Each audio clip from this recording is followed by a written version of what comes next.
რაღაცნაირად ისე გამოვიდა, რომ ცოტა ხანს ვისწავლე, დიდხანს არ ვისწავლე, 1 წელი თბილისში ვსწავლობდი რეზვესაძის სახელოსნოში, მე მოსკოვში ვსწავლობდი მარლენ ხუციევის სახელოსნოში, იქაც 1 წელი.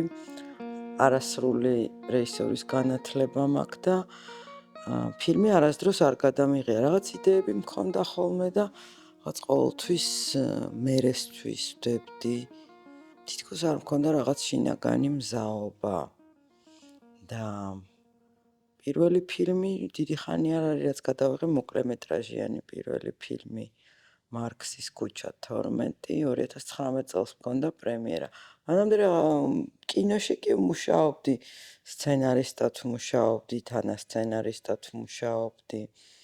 რაღაც მე თვითონ აი ჩემი პირადი ესე სათქმელის გამოტანისთვის თითქოს არ ვიყავი მზად და ხო, ეს უკვე ჩემი პირველი სრულმეტრაჟიანი ფილმია, სულ ორი დამოუკიდებელი ნამუშევარი მაქვს როგორც რეჟისორს.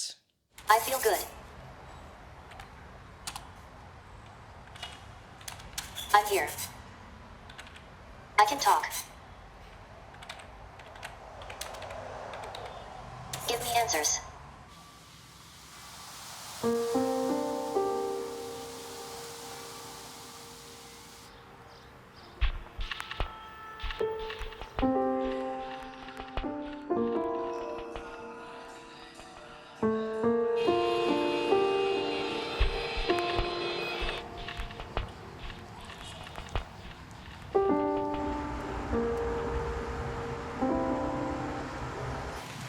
I am listening. I want to be your friend. I like you. We are good friends. Yes, we are good friends.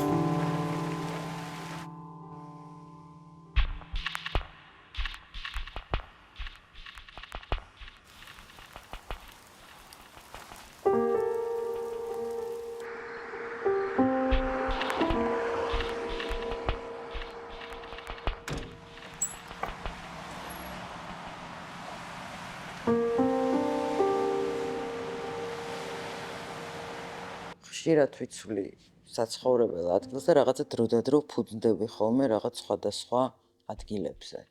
ეხა აქ ავარ და აი აქ მაქვს ჩემი კინო, ვერ ვიტან ფარდებს, სადაც შევდივარ ხსნი ფარდებს, ეგ პირველი რასაც ვაკეთებ ამ წევ მაინც და მიყვარს ფანჯრიდან დაკვირვება, მაგას ფილმითაც მიხვდებით, რომ ეგ არის ჩემი საყვარელი გართობა და აქ შემიძლია ჩემი კინო განახოთ.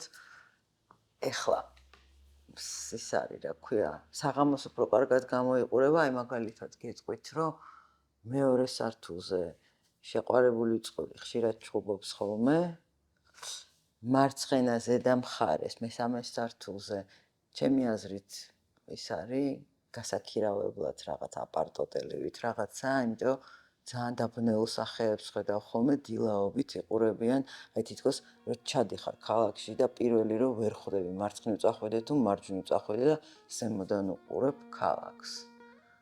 ხო და ეგ მაგარი გართობაა. აი ზედა მეზობელმა ბიჭმა თმა შეიჭრა მაგალითად.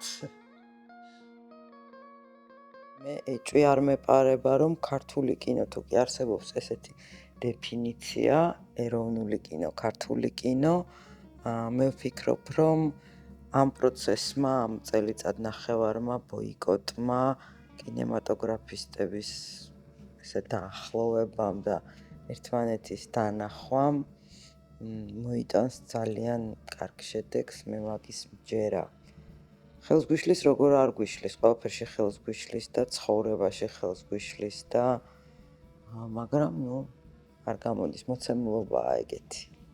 ეჭვი არ მეპარება, რომ ეს ამხელა ენერგია და ამხელა სურვილი და სურვილი, რომელიც არ არის მატერიალური სიკეთეებით განპირობებული და ერთმანეთის თანადგომა აუცილებლად გამოიღებს შედეგს.